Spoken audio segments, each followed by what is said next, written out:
Magandang araw mga kaibigan. Bigyan natin ng reaction, opinion itong pahayag ni Congressman Eli San Fernando, representative ng Kamanggagawa Party List. Nagsalita siya laban kay Claire Castro. Sabi niya, walang kapantay ang katangahan mo, Claire Castro. Bakit? Dahil yung paninisi ni Auntie Claire Castro sa mga teachers, excuse me, dahil sa pangyayaring shooting sa Zamboanga City. Sabi.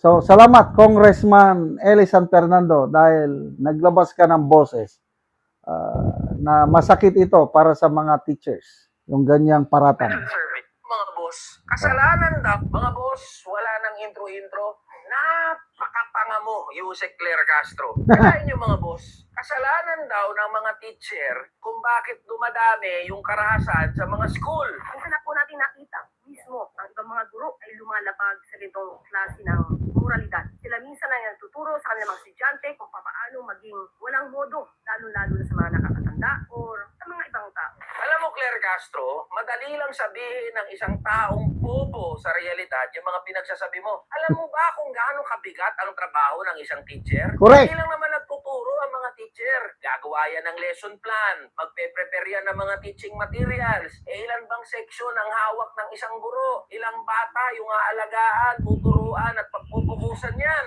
Tapos, uuwi ang mga teacher, mag-aasikaso sa bahay, mag-aalaga ng anak. Yung hindi niya natapos na mga papeles sa school, tatapusin yan sa bahay. At pagtapos ng lahat yan, magpe-prepare siya uli para pumasok kinaumagahan. Lahat ng yan, sabay-sabay na gagawin ng isang teacher, yung si Claire Castro. Pagkakasahin yan sa isang buong araw para sa gagarampot na sahod. Tapos yung mga kakulangan sa classroom, teacher din na sumasagot niyan. Kulang sa tiyok, walang electric fan, walang walis, walang floor wax. Teacher lahat ang kumakargo niyan sa halip na gobyerno. Tapos ang maririnig pa ng mga teacher mula mismo sa gobyerno, kasalanan nyo kasing mga teacher kung bakit nagiging marahas yung mga bata. Sa halip na sabihin at isipin ng gobyerno, paano kaya natin natitiyak na ligtas yung mga school? Paano kaya natin nasusuportahan yung mga teacher? Hindi. Pinapahid ng gobyerno yung pagkainutil nito sa mga guro. Alam mo, Claire Castro, yung values formation na pinagsasabi mo, hindi lang responsibilidad ng guro yan. Responsibilidad ng magulang yan, ng mga kaibigan, at ng buong komunidad. Kabilang na yung gobyerno. Alam mo, Yusek Claire Castro, kung merong contest sa mga tanga, hindi lang ikaw yung top 1 eh. Ikaw yung judge. Kasi expert ka na sa usapin na yan. Kaya sa halip na sisihin at ituro natin ang mga teacher, gawin natin ang lahat para masuportahan ang mga teacher at matiyak na tunay na ligtas ang mga eskwelahan. Ayos! Walang kapantay sa katangahan. Grabe. Oh, kanina nagpaliwanag na siya eh. Sabi niya, ilan lang ang sinabi ko. Oh, at nag-cite siya ng actual examples. Anong isinite niya? Yung pangyayari sa Davao City. Yung nagbisita ang Pangulong Marcos Jr. doon at ang mga estudyante sa Kalinan High School ba yun, nagbitiw ng mga hindi magagandang salita laban sa Pangulo. Oh. Yaw, hindi ko na lang bagitin. Hindi nga maganda yung mga ganon. Kaya lang, ang tanong, Auntie Claire Castro, mayroon ka bang ebidensya na yung mga teachers sa Kalinan, Davao City, ay tinuruan nila yung mga estudyante nila na magsalita ng ba, ya, ano ba, ma, tatlong mabibigat na salita yun eh. Inakusahan mo kaagad ang mga Davao City teachers na nagtuturo ng masama sa mga estudyante para batikusin ang Pangulo. Ganon ang dating. Again, sigurado yan, magre-react ang taga Davao teachers. Wala talaga itong, kaya nga tama yung tawag sa kanya ni Amy, sino pang nagtawag? Senator Amy ba? O Daryl Yap? O ICC talaga siya ng Malacanang eh. Oh, anong post ni ano? Post ni Director Daryl Yap na umani ng ang daming reaksyon. Sabi ni Direct Daryl Yap, both my parents are retired teachers. PI mo, Claire Castro. Malutong na PI. Eh medyo mas magaan lang ng konti itong kay Congressman Eli San Fernando dahil wala kang kapantay sa katangan. But anyway, pag tinawag kang tanga, mahirap din yun. Wala ka na atang pag-asa pag tinawag kang tanga. No, yung PI na. Oh, so, to me, kahit anong klaseng paliwanag ng Anti-Claire, wala. Lalo akong, anyway, wala na talagang pag-asa sa Anti-Claire. Ganyan talaga yan. Wala nang pag-asa, hindi na yan magbabago. Hanggang sa term ng Pangulo, ganyan na siya. Kasi, dyan siya in-employ. Yung para maging attack dog siya laban sa mga Duterte. Kaya, yung paliwanag niya kapon, nung sinisisi na banggit niya yung mga teachers, ang tono ng kanyang salita is yung pagbabanta ni BP Sara, iko-connect na naman niya doon. So ngayon, na-connect na naman niya yung nangyari sa Davao. Well, I believe yung mga bata sa Davao, yung estudyante hindi tinuruan ng mga teachers.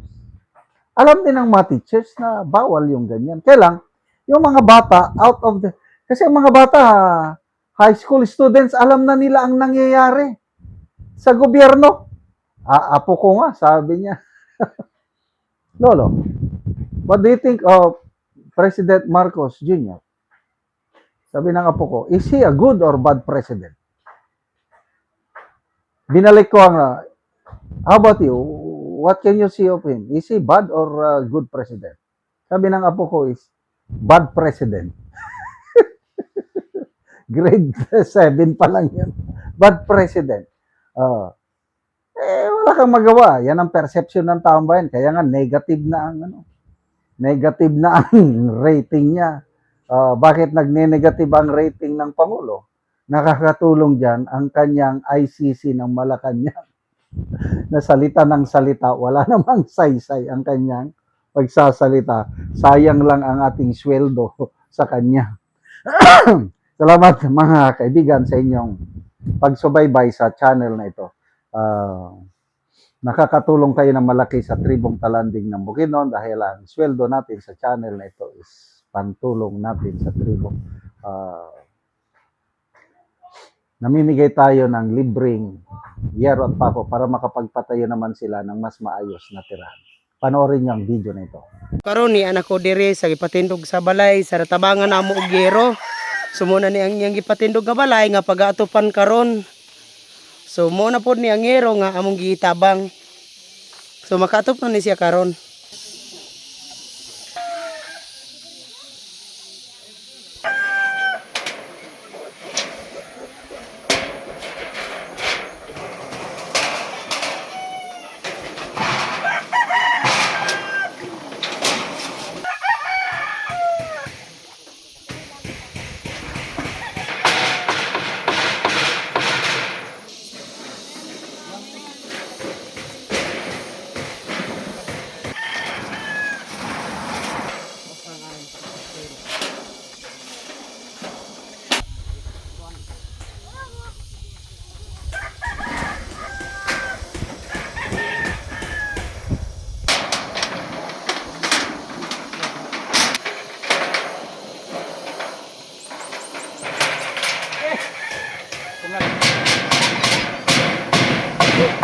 Ug karon nakatop na gyud ang gitabangan sa yero. Makita gyud nato nga nindot na gyud nga tan-awon. Sa nagtabang sa mountain. So, salamat sad kay nakabalay na ko. Unang-una salamat jud sa Ginoo kay natabangan ko sin. Kadugayon sa pagpuyo nako sa akong papa nakabalay na dito. So nakigpuyo lang kasi imong papa. Puyo lang ko sa akong papa. So karon pagid ka nakabalay. O, karon pa sad ko nakabalay. So pila ka tuig nga nakigpuyo lang ka sa imong ginikanan? Na unong, 6 ka tuig. So naa na kay anak karon. na anak, Pila ka buok imong anak? 2. So 2. So bago pagid ka nakabalay. O, wala pa ang tabang dito kabalay. Kay ang akong kwarta, kuto bragid sa kaon. Oo. Maraming salamat. Speed tayo. Kung nakain tabang sa amua. So salamat pud kaayo.